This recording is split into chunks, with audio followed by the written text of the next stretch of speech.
Hello दोस्तों, मैं रितेश यादव आपके अपने YouTube channel study with Ritesh पर स्वागत करता हूं। दोस्तों, आज हम यूपी पुलिस के प्रैक्टिस सेट नंबर 1 को स्टार्ट करेंगे, जिसमें हम आपको पहले सेट में हिंदी के 35 क्वेश्चन करवाएंगे। चलिए स्टार्ट करते हैं दोस्तों। इसका पहला क्वेश्चन है, धीरे धीरे का समास बताइए। तो इसमें जो है कौन सा ऑप्शन सही होगा? इसमें सही होगा बी, अव्ययी भाव समास। द्वंद्व समास में दोस्तों दोनों पद प्रधान होता है। कर्मधारय उदाहरण जैसे नील कमल, चरण कमल। और ऑप्शन नंबर डी जो है द्विगु समास, इसका उदाहरण है जिससे इसमें संख्यावाची शब्द आते हैं। क्वेश्चन नंबर 2, आँख ने दीदा काढ़े कसीदा, लोकोक्ति का अर्थ क्या है? तो इसका उत्तर हो जाएगा योग्यता न रहने पर भी काम करने की सेखी मारना। Option number D. दोस्तों, अगला क्वेश्चन है, वही मनुष्य है कि जो मनुष्य के लिए मरे। पंक्ति में कौन सा अलंकार है?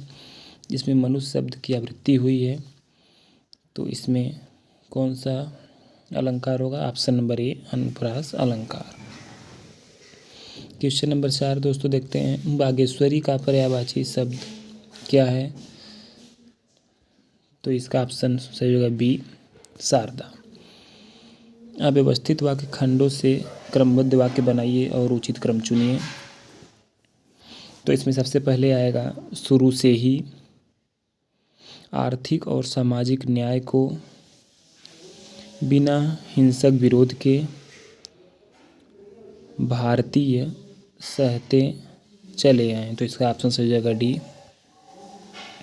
3 बेर खाती थी वे 3 बेर खाती है में कौन सा अलंकार होगा? तो इसमें दोस्तों वेर शब्द की आवृत्ति हुई है, जिसके अर्थ अलग अलग हैं। तो इसमें कौन सा अलंकार हो जाएगा? यमक अलंकार। अगला क्वेश्चन है, विस्मय का अस्थाई भाव किस रस में होता है? तो दोस्तों इसमें जो है विस्मय का अस्थाई भाव अद्भुत रस में होता है। Option number C. हास्य रस में हास होता है, शांत रस में निर्वेद होता है, और विभत्स या जो गुस्सा में घृणा का भाव उत्पन्न होता है। 8वां क्वेश्चन, यद्यपि मोहन धनी है तथापि बहुत दुखी है। जिस वाक्य में यद्यपि और तथापि आए उसमें हमेशा कौन सा वाक्य होता है? मिश्र वाक्य होता है। Option number C. जिसके बराबर कोई न हो, इसका अर्थ होता है अनुपम। Option number B. अगला क्वेश्चन है, जंगल में लगने वाली आग को क्या कहते हैं? तो पेट में लगने वाली आग को कहते हैं जठराग्नि, समुद्र में लगने वाली आग को कहते हैं बड़वानल, और जंगल में लगने वाली आग को कहते हैं दावानल। ऑप्शन नंबर बी सही इसमें। अगला क्वेश्चन है, चरण कमल बंद और रघुराई में कौन सा अलंकार है? तो इसमें प्रभु के चरण की तुलना कमल से की जा रही है, इसलिए इसमें कौन सा अलंकार होगा? ऑप्शन नंबर सी, रूपक अलंकार। अगला क्वेश्चन है, 3 लोक में मथुरा न्यारी का अर्थ क्या है? तो इसका ऑप्शन हो जाएगा बी, मतलब सबसे निराला। क्वेश्चन नंबर 13, मिथिलेश कुमारी किसे कहते हैं? मिथिलेश कुमारी का अर्थ दोस्तों बताइए, मिथिला की राजकुमारी अर्थात सीता। ऑप्शन नंबर बी सही हो जाएगा। अगला क्वेश्चन है, खड़ी बोली का प्रथम महाकाव्य कौन सा है? तो खड़ी बोली का प्रथम महाकाव्य जो है ऑप्शन नंबर बी, प्रियप्रवास। यह हरियोदय सिंह उपाध्याय द्वारा लिखा गया है। इसमें जो है जो दोस्तों ऑप्शन ए, कामायनी जयशंकर प्रसाद की रचना है। साकेत मैथिली षडगुप्त की रचना है। नीरजा जो है ये महादेवी वर्मा की रचना है। ये क्वेश्चन नंबर 15, अंतः शब्द का समानार्थी पहचानिए।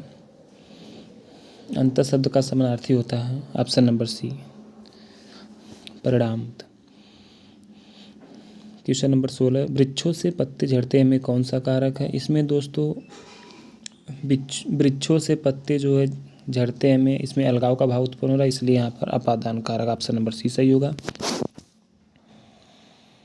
क्वेश्चन नंबर 17, विचार में एक प्रत्यय लगाने से बनता है।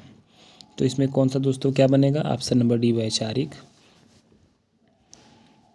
क्वेश्चन नंबर 18, शुद्ध वाक्य पहचानिए। मेरी 5 बहनें और एक भाई हैं, दूसरा ऑप्शन मेरी 5 बहनें और 1 भाई है। ऑप्शन नंबर सी मेरा 1 भाई और 5 बहनें। तो इसमें कौन सा दोस्तों सही होगा? ऑप्शन नंबर सी मेरा 1 भाई और 5 बहनें हैं। क्वेश्चन नंबर 19, बुढ़ापा एक अभिशाप है, रेखांकित शब्द की संज्ञा बताइए। इसमें जो है बुढ़ापा शब्द को रेखांकित किया गया है, तो बुढ़ापा एक भाववाचक संज्ञा है। Option number B. मीनाक्षी का अर्थ क्या होता है? तो दोस्तों इसमें आप बताइए मीनाक्षी का अर्थ क्या होता है? तो इसका ऑप्शन होगा मछली की तरह गोल आंखें। Option number B. संपन्नता का विलोम शब्द कौन सा होता है? दोस्तों संपन्नता का विलोम होता है विपन्नता, और विपन्नता का समानार्थी होता है निर्धनता। तो इसमें ऑप्शन नंबर बी सही हो जाएगा। दोस्तों अगले क्वेश्चन पे आते हैं, क्वेश्चन नंबर 22।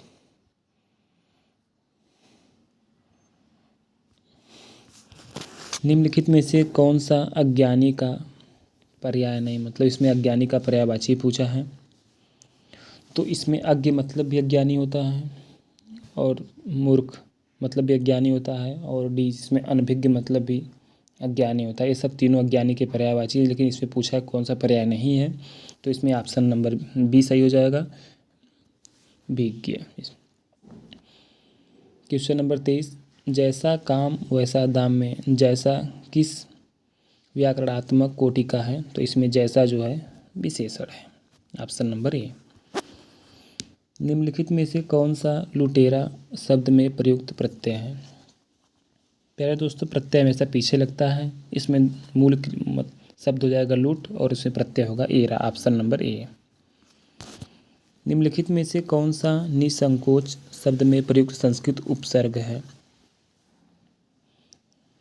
दोस्तों तो इसमें कौन सा ऑप्शन सही हो जाएगा? डी मतलब नी। निम्नलिखित में से कौन सा पीछे चलने वाला शब्द समूह हेतु एक शब्द है? पीछे चलने वालों को क्या कहते हैं? अनुगत। Option number A. अगला क्वेश्चन, निम्नलिखित में से कौन सा काटना का तत्सम है?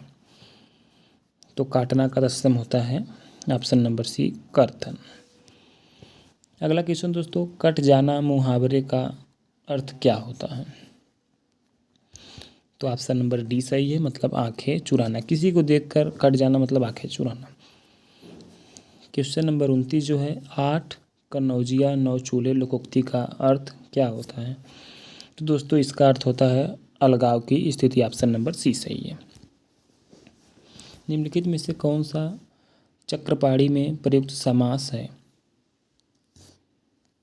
तो इसका चक्रपाणी का अर्थ होता है चक्र को धारण करने वाला, अर्थात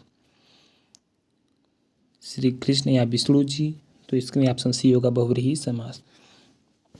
जब भी दोस्तों इसमें अगर कर्मधारक और बहुव्रीहि दोनों समास दिए रहे हैं तो प्राथमिकता बहुव्रीहि को दी जाती है।